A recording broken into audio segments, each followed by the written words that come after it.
was based on the outrageous book that many said couldn't be filmed. It boasted a mind-boggling cast of sex goddesses, screen legends, and movie critics. Well, I should think so. And it was a critical disaster that became an infamous Hollywood legend. Oh, please. Myra Breckinridge was just a nightmare. Dueling divas, a struggling director, and a production in shambles. On Backstory, Myra Breckinridge. What say we put you in a sweater and make a movie? What's your name, honey? Myra Breckinridge. Breckinridge? Yes, I'm the widow of your late nephew, Myron, and I've come to collect $500,000. In 1970, the comedy Myra Breckinridge shocked audiences with its wild satire of Hollywood and sexual sacred cows. How about circumcision? It'd be cheaper. Come on, come on, come on. Let's get it over with. Myra's waiting. Based on Gore Vidal's acclaimed novel, Myra starred Raquel Welch, Stand up when a lady comes into the room. Mae West, I'll be right with you, boys. Get your resumes out. John Huston, Can you take the heartache and the torture? and film critic Rex Reed in his acting debut. It's a dangerous thing, ambition. Ruined Mickey Mouse's whole career. The film told the freewheeling story of a female transsexual who heads for Hollywood to take over a drama school run by her scheming uncle. My price has gone out to an even $1 million.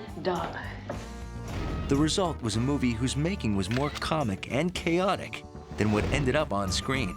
The director was not making the same movie as the producer was making, and I certainly was not making the same movie that Mae West had in mind. This is truly a movie that was made by people locked in their dressing rooms waiting for their lawyers to arrive, including Raquel and myself. When we were all at sea. Myra's journey to the screen began in 1968 with the publication of an irreverent novel by Gore Vidal.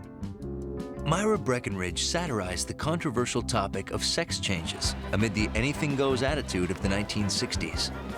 I conceived my androgynous protagonist, who is a man who becomes a woman who becomes a man, as a rather ideal form of commenting on the whole wide range of sex today.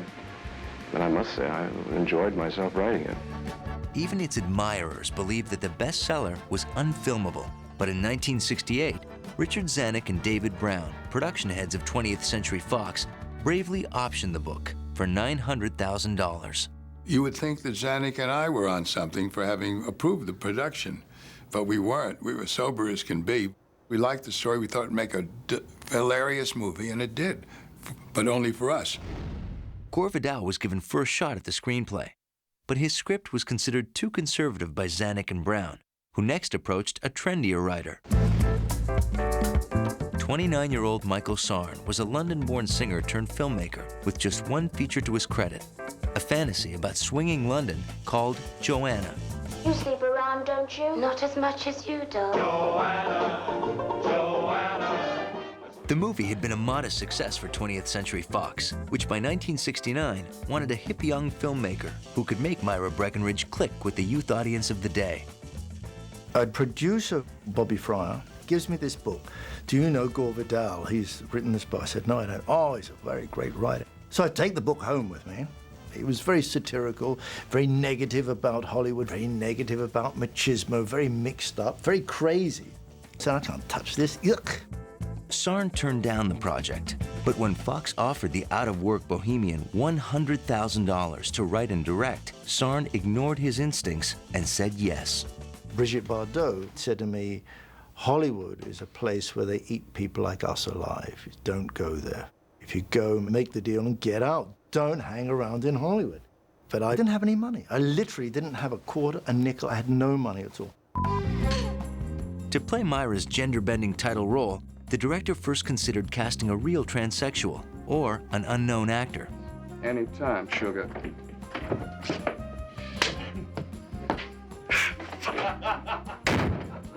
But to the studio's relief, Sarne found his star closer to home in Raquel Welch, Fox's reigning sex goddess. Myra's literary pedigree appealed to the 28-year-old actress, who was eager to prove that she was more than just a beautiful body. The studio did not think I was an actress. And the more they didn't think it, the more I didn't think it. So I had, in my own mind, a big question mark about talent. And it used to just eat me up. The role of a man-turned-woman in a story by Gore Vidal was a promising step up for Welch, who envisioned the role as her acting breakthrough. Raquel very boldly lobbied for the role at a time when most actresses fled it. The idea of playing a transsexual at that time was anathema. It was extremely cutting edge for Raquel to have taken on that role, and Raquel's moments in it are superb. And don't you ever forget it, you as the children say nowadays. It's a vision of a sexual creature who surmounts and dominates the 20th century, and Raquel plays it with this flair and a kind of self-parodic edge. Aha! Gotcha! But in creating her performance, the ambitious actress got no help from her most celebrated co-star. How tall are you without your horse? Well, ma'am, I'm 6 feet 7 inches. Well, never mind about the 6 feet. Let's talk about the 7 inches. To play man-hungry agent Letitia Van Allen, the director hired Mae West, whose risque persona in the 1930s made her a pop icon. But the 76-year-old legend had not made a movie in 26 years. She had never made a color movie. Now she comes along and she's making a comeback-like thing. And she did not want to know about me. I had an audience arranged for me at Ravenswood in her apartment, and she had pink light bulbs on 25 watts. It was like dark in there. And she finally emerged from her bedroom, like fully in this long blonde wig like that Brigitte Bardot would be wearing, and mink eyelashes. And I thought, please, God, don't let this happen to me at 72. I kneel practically at her feet, and I say, oh, Miss West, it's so great to meet you. You're a living legend, and I've read all about you. And she said, oh, yeah. Oh, what did you say your name was? I appreciate that, honey. To play the part of aging cowboy star Buck Loner, the studio hired Oscar-winning director-turned-actor John Huston, over objections by the nervous Sarne, who wanted Mickey Rooney. So, you want to be a star? It's a hard road, and I feel I should say no siree. But something about you tells me I should give you a chance. I said, well, John Huston, he can't act. So, months later, I read somewhere the producer said, Mike Sarne said John Huston is an old hack. I was a bit scared to direct him, actually, if you really want to know the truth. I'm very moved to hear you say that, very moved. But Sarne did get his way in casting Myra's male alter ego, Myra Breckinridge. To the surprise of many, the director chose a non-actor, the flamboyant film critic Rex Reed. This was a wonderful opportunity for me to make some money and to see how movies are made. And Raquel actually did the screen test with me, which was really very generous of her. If only because of dear little Marianne. I'm in love with Marianne. She's the only thing in America I can still trust. You've made everything else so nasty. In fact, she was quite wonderful to me throughout the filming. Newcomers Farrah Fawcett and Tom Selleck also joined the cast. And the stage was now set for a movie that its director hoped would turn Hollywood tradition on its ear. But it was Michael Sarne who was in for the rudest shock of all, as his $4.5 million satire became the film shoot from hell. When Backstory returns, it's Welch versus West and director against all, when Myra Breckinridge takes a wild ride to Hollywood.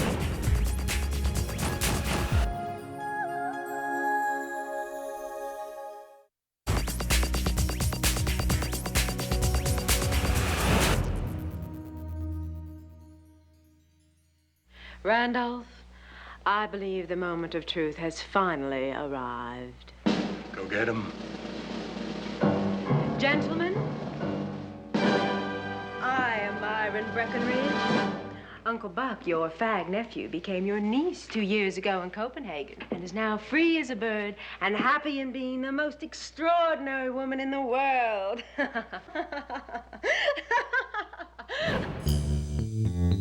With a sexy star and a best-selling story, Myra Breckinridge seemed to have all the right ingredients for a counterculture smash.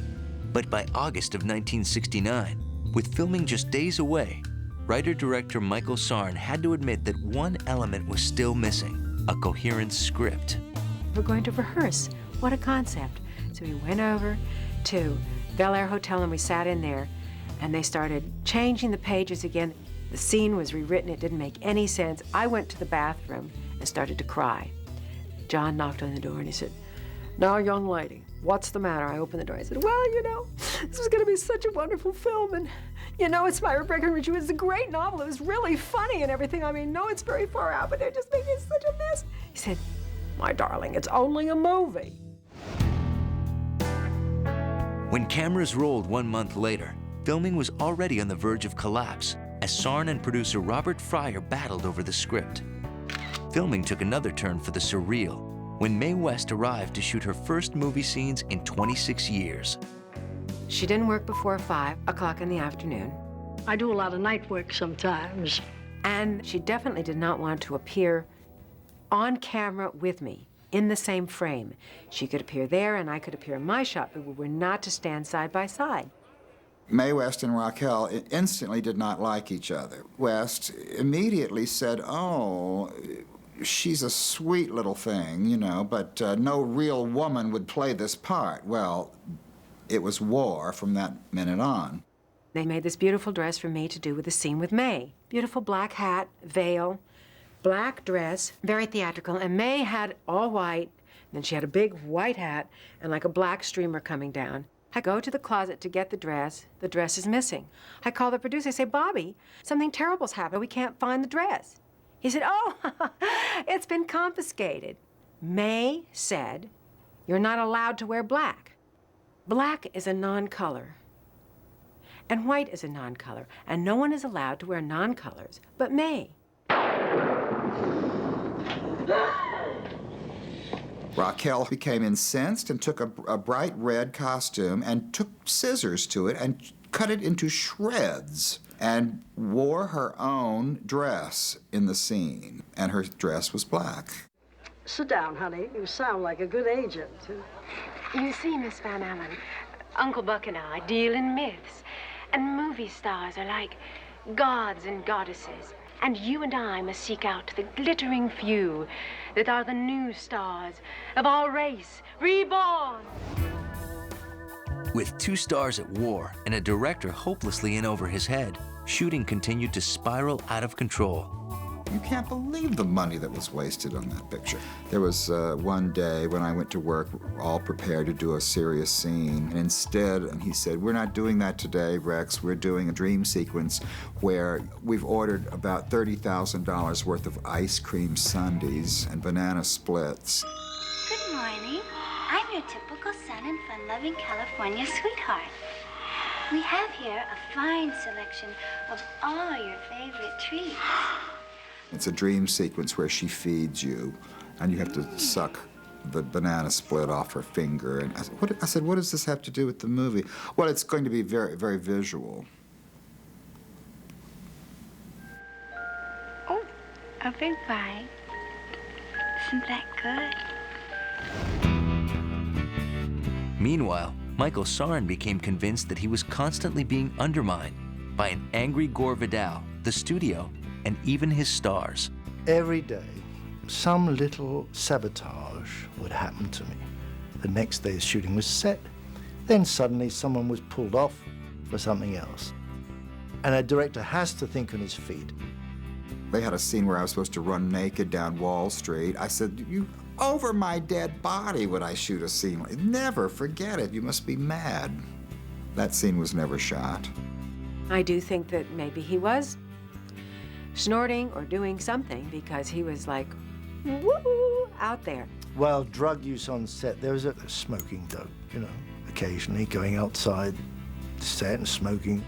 There was a haze of pot over the entire Fox lot in West Los Angeles because everybody in those days was smoking pot, except us. We was too old-fashioned. By December of 1969, Hollywood columnists cackled with word of disaster on the set. I'm seen things, Buck, that would turn your stomach. Every kind of perversion. Cast and crew members, including Rex Reed, gave graphic accounts of an out-of-control production and openly campaigned to have Michael Sarne fired. I didn't have anyone on my side. The press agent on the film was working against me, feeding stuff to the press. But anyone will tell you this. You make a film, you're going to war. You could say I felt I was paranoid. But then, the paranoia was always backed up by fact. And you can see it in the performances. They're actually on edge. Everybody's on edge in this film. It was so disappointing to me, and it was so disappointing to Raquel. Mae West didn't care what happened as long as she got her song. They wheeled Mae West in with a big white piano and with muscle men holding her up on both sides because she had cataracts and couldn't see where she was going. You gotta taste all the fruit. You gotta drink all the wine. Mae West spoke to no one but God. Raquel spoke only to the head of the studio. The head of the studio spoke only to God, who then relayed the message back to Mae West. Well, never mind how I know. And meanwhile, I'm sitting there taking notes on everything because I knew that someday I would write about all of this. Girls and things come by the dozen, that ain't nothing but drugstore loving. Good looking thing, loving. Light your candle, cause baby, I'm sure how to handle. Yes, I am.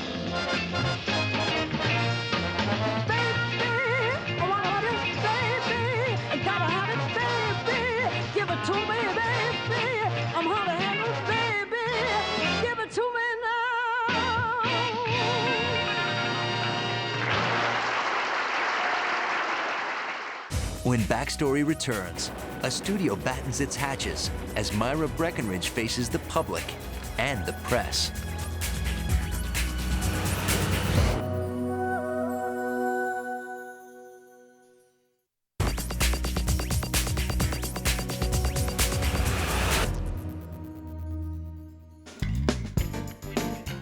In January of 1970, after months of on-set battles and ridicule in the press, director Michael Sarne now struggled to turn months of footage into a coherent film. With the Fox archives at his disposal, Sarne laced his film with classic Hollywood images, juxtaposing stars of the 1930s and 40s with explicit nude sex scenes. I reckon none of you northern folks ever heard a Texas cowhand making love to his gal.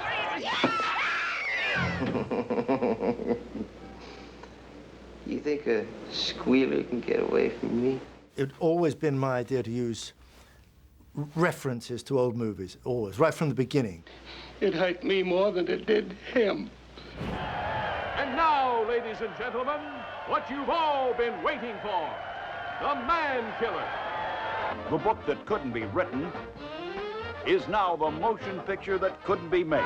Everything you've heard about Myra Breckinridge is true.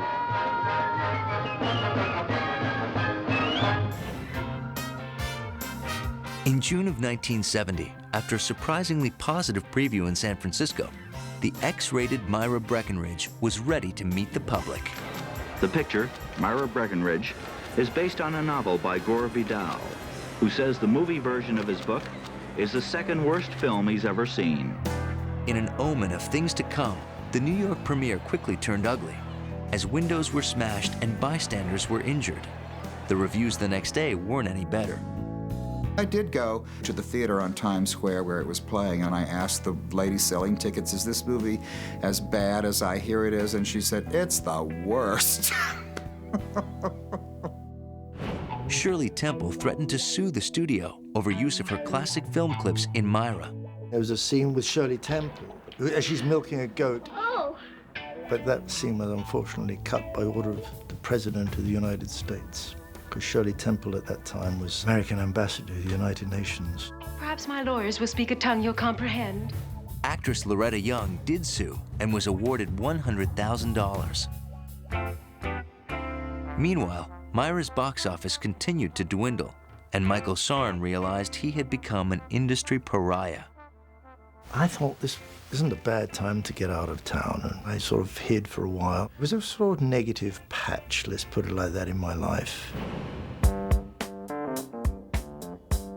Michael Sarne never directed another film in Hollywood, but ultimately, he did achieve his original ambition. Myra Breckinridge outraged and shocked audiences around the world. The decline in our music saddens me. Nearly as much as the decline in our films. But on its way, it became a legend as one of the highest profile disasters in Hollywood history. There's a catalogue of errors and mistakes and misjudgments all the way through it. I wouldn't mind taking Myra Breckinridge apart and putting it together the way it should be done, but that's probably for another life.